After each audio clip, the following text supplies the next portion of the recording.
Herzlich willkommen zum Jean Monnet Podcast der Martin-Luther-Universität Halle-Wittenberg.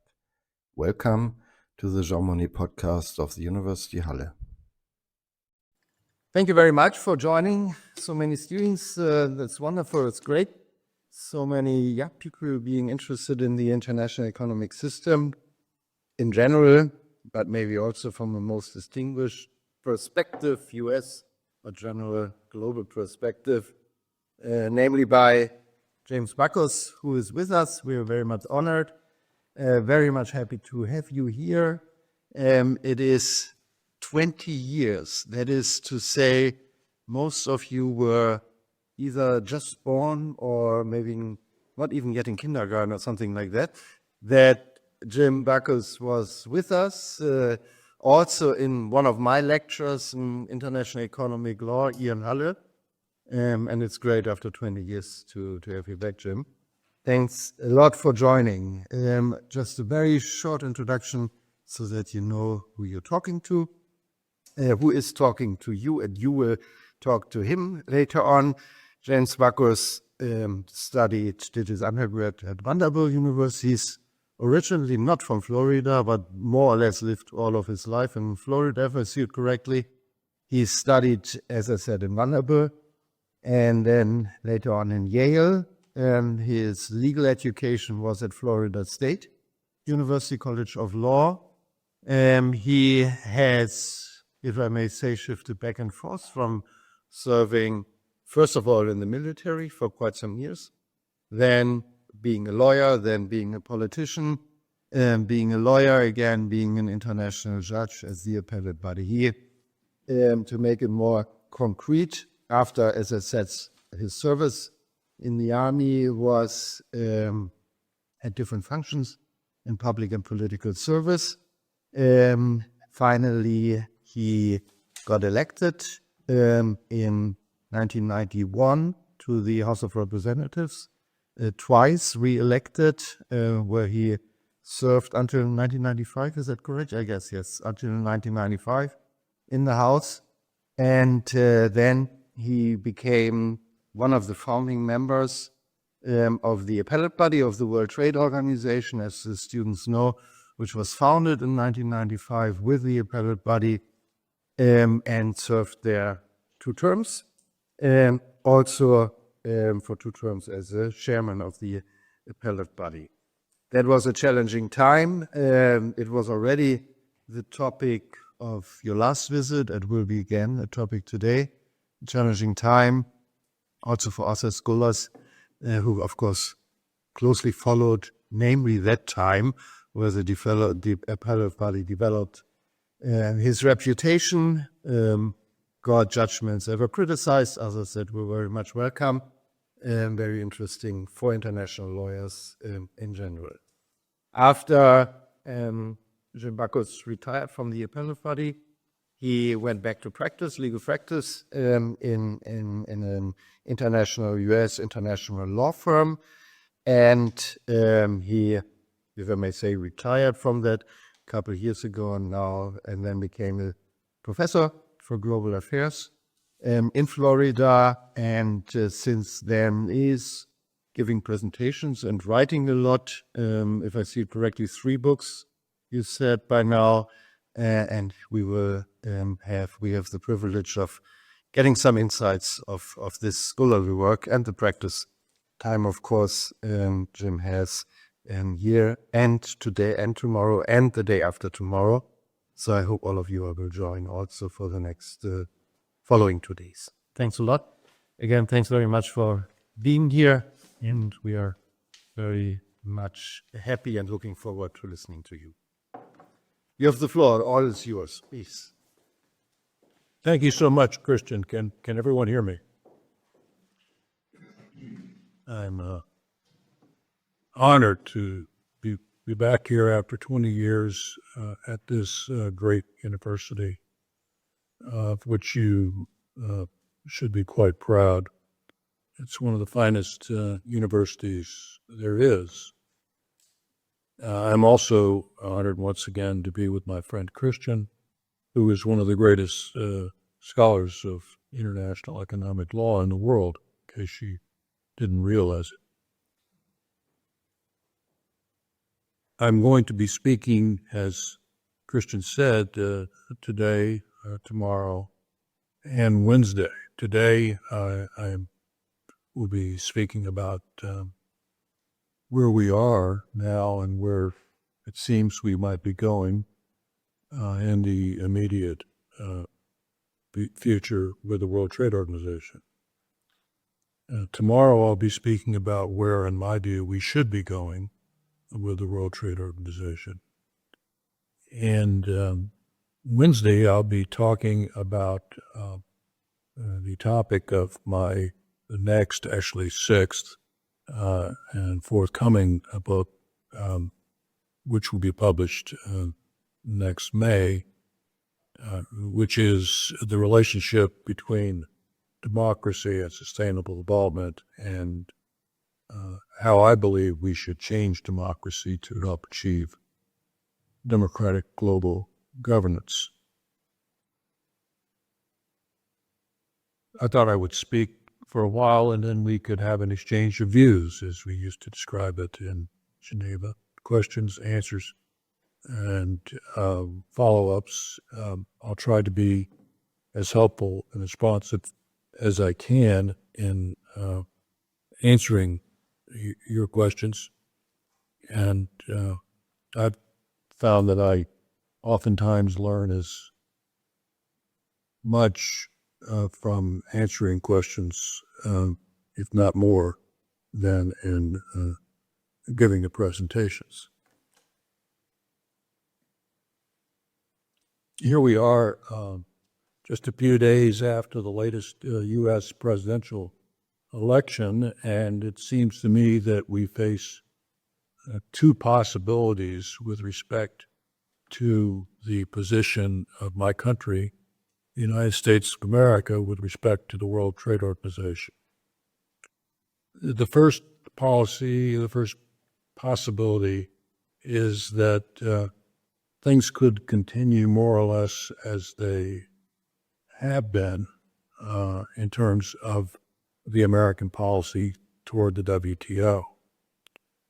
In recent years, the United States has moved away from its commitment to trade multilateralism and increasingly engaged in unilateral trade actions of all kinds.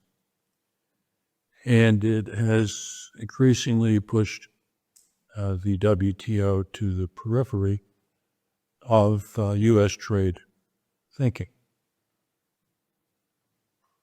The United States has also, as we'll discuss a little bit later, done a great deal to undermine the WTO dispute settlement system that 30 years ago the United States led the way in creating for the world. That's one possibility. Things could continue as they are. Another possibility is that the United States of America could withdraw from the WTO membership. This is possible under the WTO treaty. Any member of the WTO can withdraw with 6 months' notice. There's no vote. There's no permission slip. A sovereign country can simply withdraw if it chooses to do so while giving that notice. This has never happened before. Indeed, even at this late date, we have countries still lining up trying to join the WTO.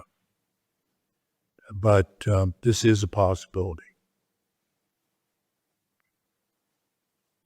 Why should we care about any of this? Why should we care about what happens to the WTO?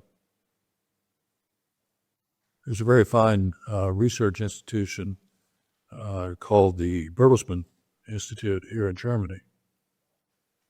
A few years ago, it conducted a study to determine the extent to which all of the 166 member countries of the WTO have benefited from their WTO membership. The conclusion of the study was that every single member of the WTO had benefited economically by being a member of the WTO. Who had benefited the most? First was the United States of America.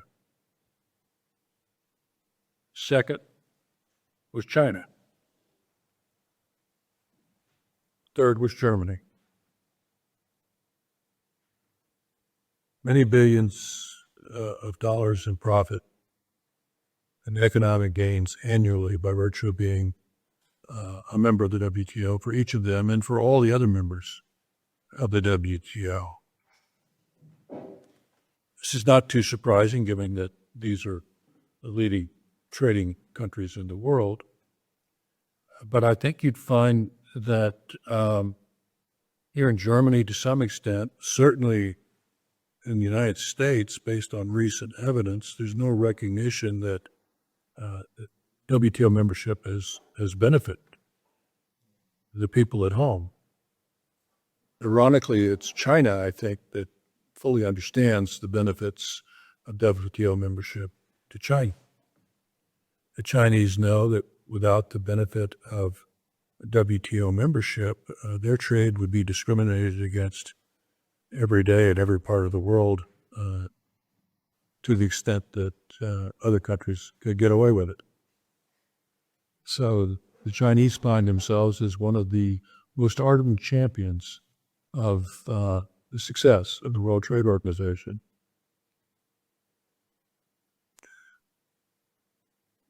Why have we gained these benefits from membership in the WTO? Well, there we need to look a bit first at economics.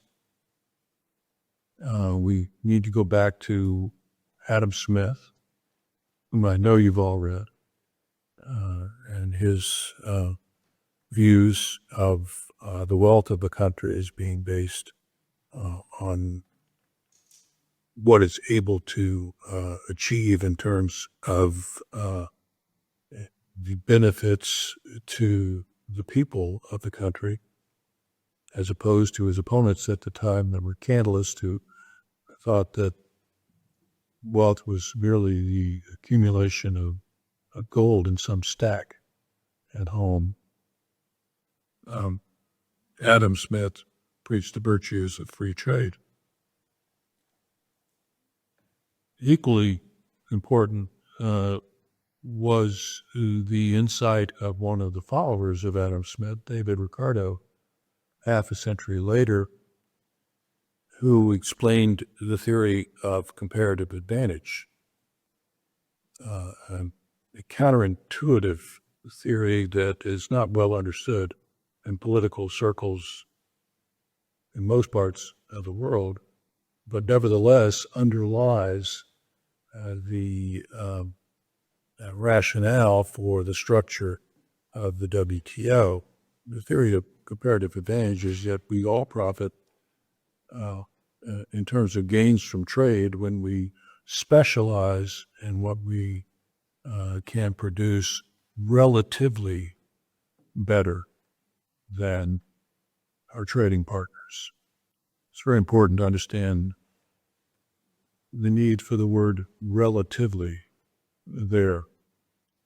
A country could theoretically produce every product better than any other country, but that country would still benefit from trade because there would be some things they could do relatively better than others, while allowing others to do those other things themselves, thus leading to overall economic gain for both.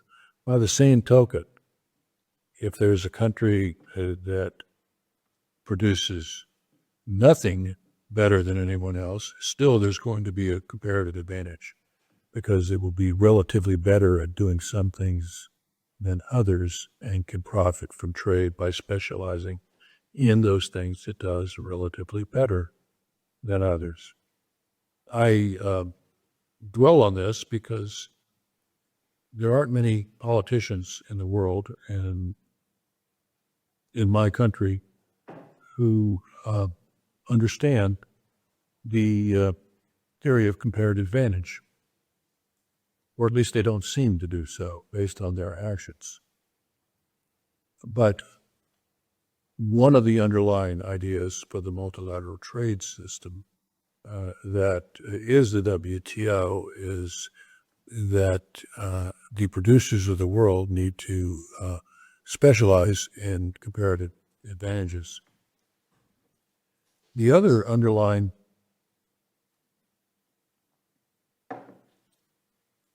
assumption is that we're going to benefit the most when we do so multilaterally. There are dozens of us here today together. Let's assume we were all individual countries. Perhaps you and I, sir, decide that we're going to have free trade in water glasses and telephones, that I will eliminate my taxes, my tariffs, which are taxes imposed at the border, on imports of telephones from you, and you will in turn eliminate your taxes, your tariffs on imports of water glasses from me. Well, that will certainly lead to a greater volume of trade between the two of us. But in the multilateral system of the WTO, there's a structure that says, and a rule that requires, that if we, the two of us, provide these advantages each to the other, then we will immediately and unconditionally provide the same advantages in trade in those products to everyone else who is a member of the organization. Now, what does this do as a practical matter? It does two things. It lowers a lot more barriers to trade than if the focus were just on the two of us as trading countries, because it will lower the barriers, eliminate the tariffs on trade in those two products for all the countries. And of course, the gains that are acquired from trade are vastly enhanced.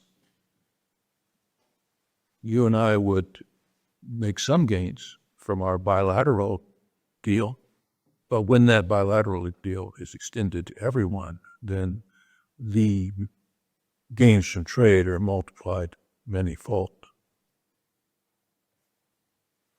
So this is the virtue of multilateralism. And to secure this virtue, there are certain basic rules that are at the foundation of the trading system. Two of them are rules of non-discrimination. One I've already described, and that is what is called the most favored nation treatment rule. And that says that if any two countries lower barriers to trade, if I lower my barriers to trade with him and his country, then I have to do the same for the same product and the like products of all of you or other countries. This, as we've seen, multiplies the gains from trade for all of us. The other is the rule of national treatment. This says that in trading a particular product, say water glasses, I cannot discriminate in favor of my producers of water glasses over the producers of water glasses that would be shipped to my jurisdiction, to my marketplace from other countries. So you can't discriminate in favor of domestic over foreign producers of like products. The third basic rule is the rule of concessions. Now, any economist will tell you that agreeing to lower your barriers to trade is not really a concession to someone else. Economically, it's a smart decision for for your own sake. But in trade negotiations for nearly a century, doing so has been considered a concession. What happens within the structure of the legal framework of the WTO is that once a concession is made, once I agree that I'm going to eliminate tariffs on imports of water glasses, for example, then I bind that concession by putting it on a list of all my concessions, which is called a schedule. And every country that's a member of the WTO has such a schedule. These are binding and enforceable parts of the WTO treaty. And once you put something on your schedule, then you're committed not to provide for anything other than what's on your schedule. You can't suddenly increase tariffs. You're allowed to renegotiate these things, but if you don't renegotiate them in a way that's provided in the treaty, then you're violating the treaty if you don't adhere to your concession. Now, at this point, there are 50,000 pages of rules and probably 100,000 and more pages of rulings about those rules that are part of WTO jurisprudence. I'm not going to recite any more of them, but in order to talk about what's happening in the WTO today, it's important to know these three basic rules: the rules of most favored nation treatment, national treatment, and concessions.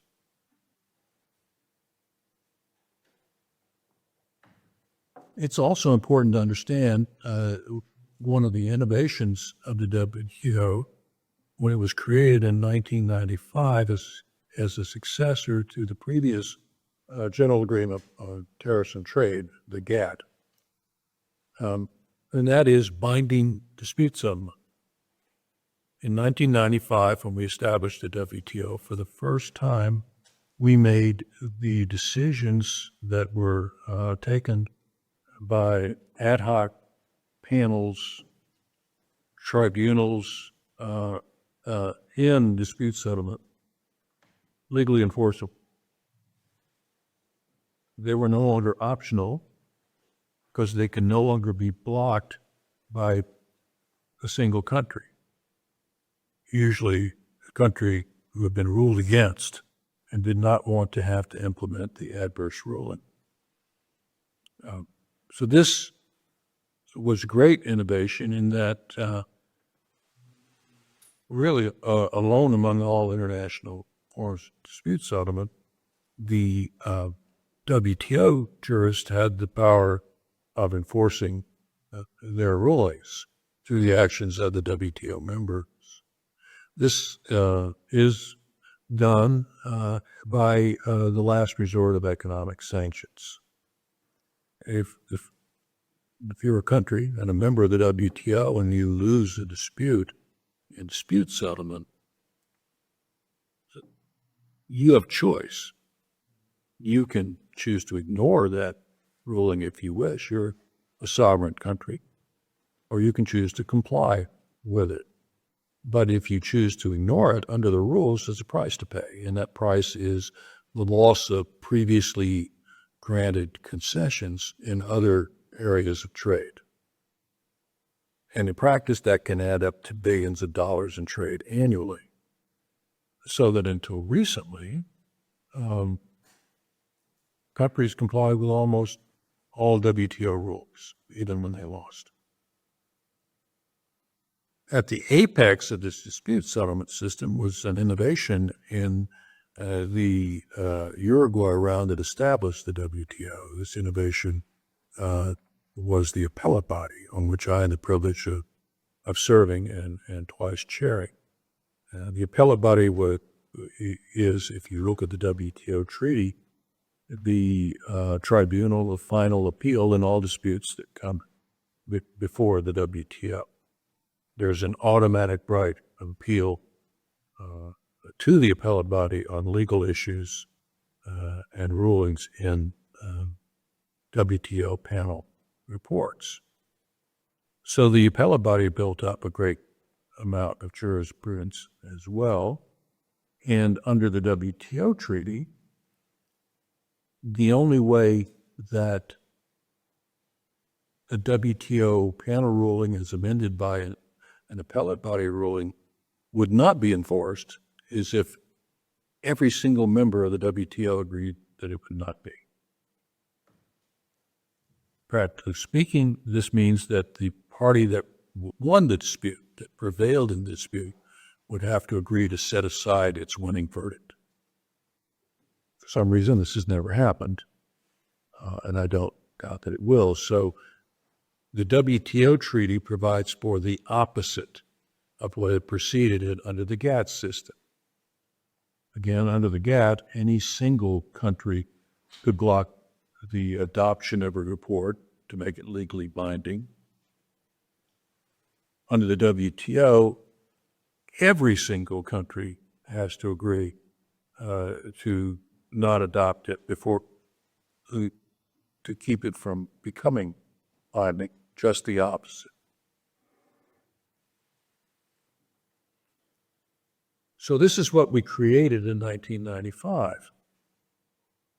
And we did so after a period of more than half a century in which, during round after round of multilateral trade negotiations, barriers to trade had been reduced worldwide. And as a result, the gains from trade for all the members of the trading system had been multiplied manyfold. The hope and expectation was that this would continue to happen under the WTO. Unfortunately, the Uruguay round that established the WTO was the last successful major negotiating round. The round called the Doha Development Round, which began in 2001, lasted for 15 years and ended in failure. There have been some successes along the way. This agreement on information technology that's been quite successful. There's a protocol to the services agreement on financial services that's been reasonably successful. One on telecommunications services. Also, we had a customs facilitation agreement. More recently, we've had a fisheries subsidies agreement and the beginning of what could be a very fine agreement, and notably the first sustainability agreement concluded by the WTO. But this is a short list compared to the long list of failures of the WTO over the past 30 years. There's a long list of issues in which we tried and failed. We have not been able to eliminate the duties on environmental goods, even though we spent 20 years trying to do so. We've not been able to conclude any basic rules on digital trade, even though we've now spent the better part of a decade in trying to do so. The leading agenda items on the Doha Development Round are still agenda items. Further freeing of trade in agriculture, further freeing of trade in manufacturing, an expansion of the coverage of the services rules and concessions, and on and on and on. Nor have we even begun to do a lot of the work that needs to be done on the so-called trade and issues. Trade and the environment, for example. Trade and competition, for another. I'll discuss more of these tomorrow. And in this atmosphere of continued frustration and failure, countries have begun to go elsewhere. We've had a proliferation of hundreds of free trade agreements. Now, I've never met a free trade agreement that I wouldn't have voted for had I still been in the Congress of the United States, but any free trade agreement between a few countries is by definition an agreement that discriminates against the trade of all the other countries. So an FTA is necessarily an exception to the general most favored nation obligation in Article 1 of the GATT. The development of all these FTAs has been likened by my friend Jagdish Bhagwati, the great international economist from Columbia University, as a spaghetti ball. And it's quite difficult, even for skilled trade lawyers that many of you will soon be, to sort out the different strands of spaghetti in the bowl to understand exactly what the right rules are. What we've seen, too, and it's been rapidly accelerating, is a return to protectionism. Now, what is protectionism? Here we go back to our friends Smith and Ricardo, the great advocates of free trade, who argued that countries were going to be better off if they lowered barriers to trade and specialized in those products, those goods and services in which they had relatively a comparative advantage because they produced them relatively better than others. Since that time, and still there is a competing view, the view of protectionists. One of the early luminaries among the protectionists was Friedrich List from Germany. And this argument is that Smith and Ricardo were wrong. What's best for a country is to build barriers to trade, to protect its own domestic producers against the competition from products from overseas. This is what is called protectionism, sometimes called mercantilism, and it is once again in the ascendancy in much of the world, including in my own country. In my own country, both parties now are protectionist. The issue in our recent presidential campaign was not whether we should embrace free trade or protectionism. The issue on trade was whether we would be more protectionist or less. And the United States is not the only country in which this is occurring. Now, there are many reasons for this. One of them is that trade with other countries is often blamed for the dislocations that occur in domestic economies, especially in my country where we have a less generous social safety net than exists in most of the European Union, for example. The truth of the matter is that the vast majority of the lost jobs and displaced employment that has occurred parallel with increasing trade has not been because of trade. It's been because of the embrace of new technologies. It's been because of automation. But as I frequently say, it's easier to blame a foreigner than a robot when you lose your job.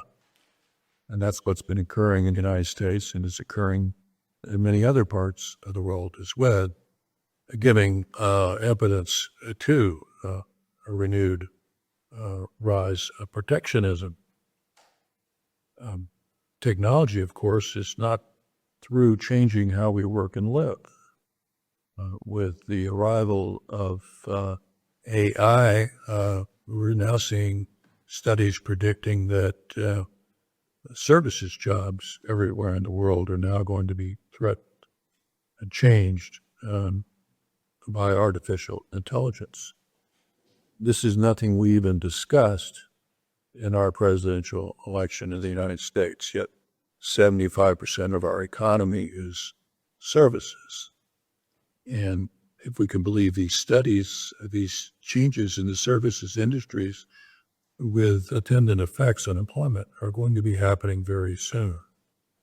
And no one in a position of leadership in the United States has done much of anything to prepare the American people for this, much less figure out a way for them to get through it and still have a good life.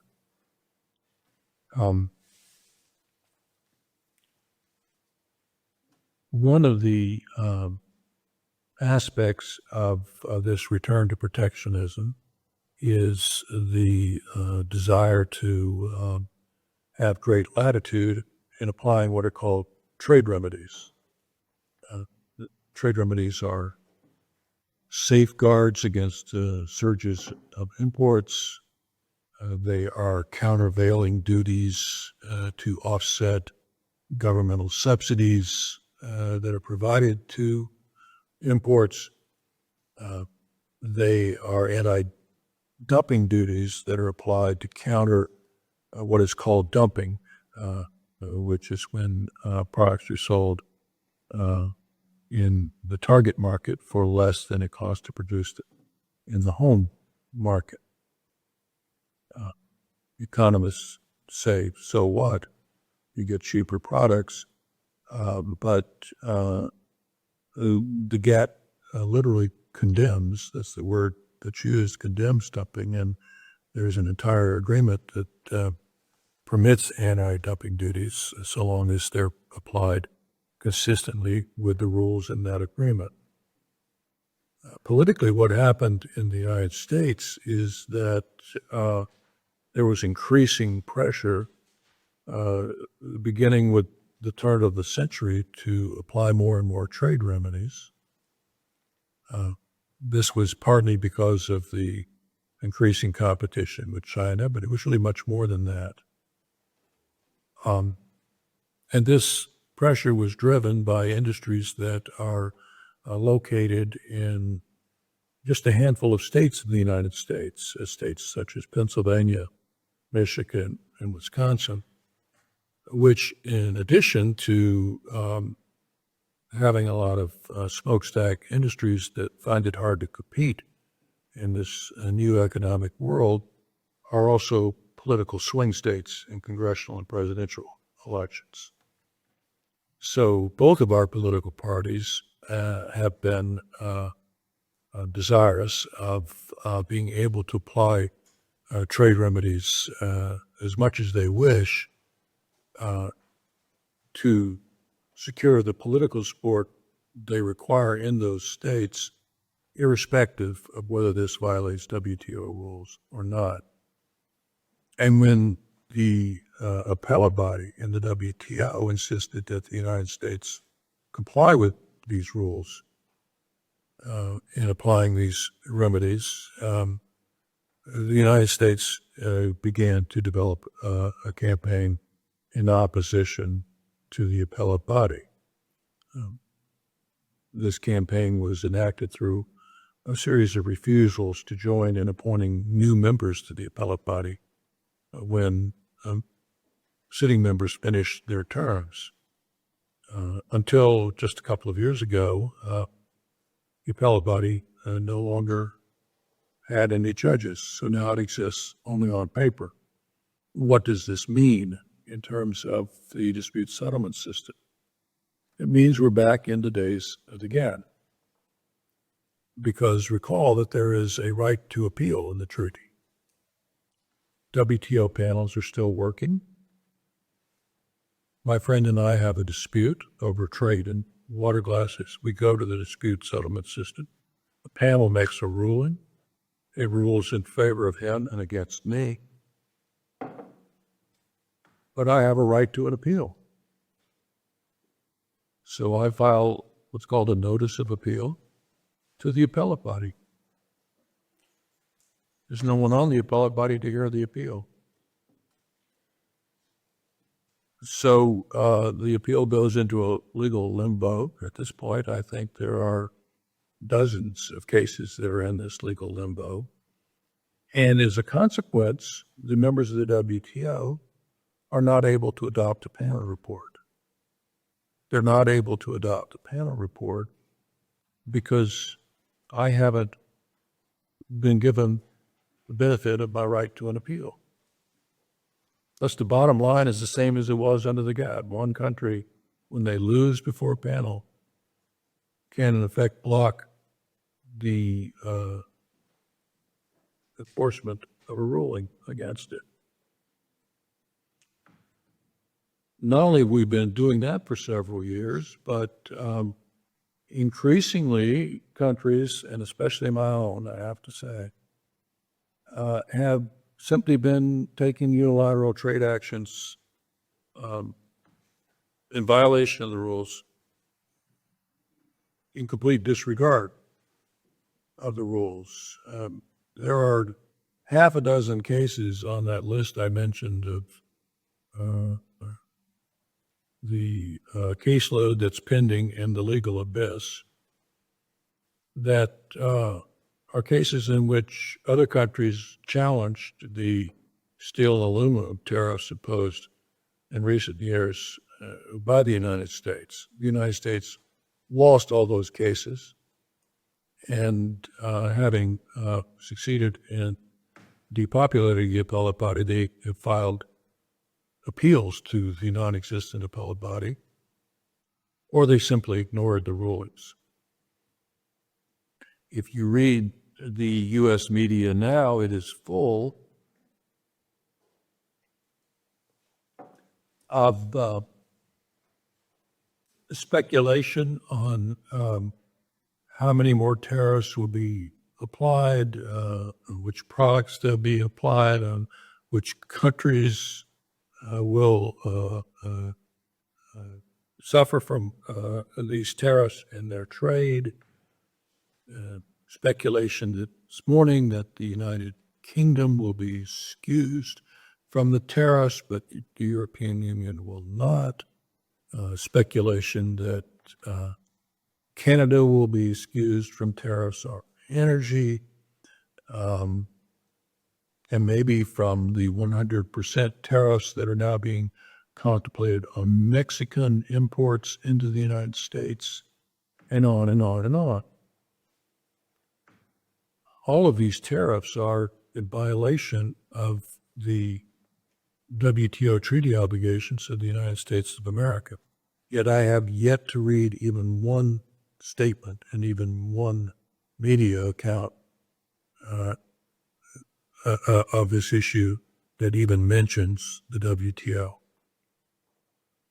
That's how far on the periphery the WTO has been pushed by the scofflaw actions of the United States of America. And of course, now that the United States is doing this, seemingly with impunity, what's happening elsewhere? Other countries are being tempted to do the same. Why should we comply with the rules if the Americans won't? So we see a danger of a continued fragmentation of the system, a continued practice of simply ignoring the rules, of continued reliance on blocks of trade that could pose barriers to trade instead of freeing trade. And we wonder where we are. The WTO as an institution is still working. It's still the case that almost all the trade in the world is conducted almost every day in almost every way in compliance with WTO rules. And that has the benefit of smoothing trade, easing trade, and increasing the overall volume of trade.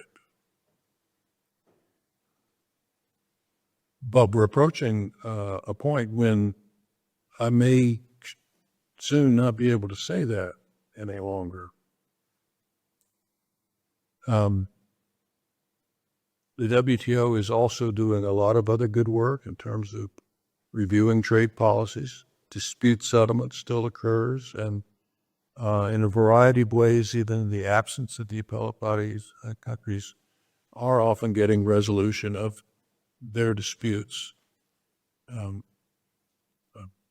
Two countries that are in dispute can agree beforehand, before it's submitted to the panel, that they will be bound by the panel ruling, no matter the result, that they will relinquish their right to appeal. That's one way of doing it. Also, there's an alternative arbitral system that's been established within the rules that had previously not been used before, that in essence establishes an alternative appellate body. This is the MPIA approach, if you need the acronym.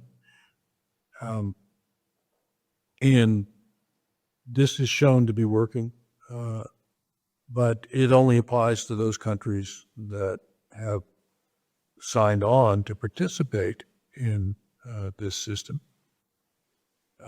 And only about a third of the WTO membership is participating at this point. The United States has not joined this system, and therefore, if a country has a dispute with the United States, they cannot use this alternative form of dispute settlement. The United States, even before the election, has been in an unusual position in the WTO when compared with its long record of being a leader in the system. The United States has still participated in the WTO. It's not really been a leader. It has not tried to advance the agenda very much. It's not tried to do a whole lot to move things forward. It's not going to spend any domestic political capital on the International Trade Institution. As I said, we're left to wonder what will happen next. I certainly don't know, but I do know this. If the WTO does not succeed, if it unravels because of U.S. action or inaction, or for any other reason, if it becomes the League of Nations, and I become one of the founders of the League of Nations at Trade, then that will not be the end of it. At some point, we will find ourselves reestablishing the WTO. Because if we're going to conduct trade in a peaceful world in a way that produces the most prosperity, then we need non-discriminatory rules. We need to act in a multilateral way, and we need to have an institution that can oversee this system and resolve disputes peacefully. Dieser Podcast wurde finanziert von der Europäischen Union. Bis zum nächsten Mal. This podcast was financed by the European Union. Take care.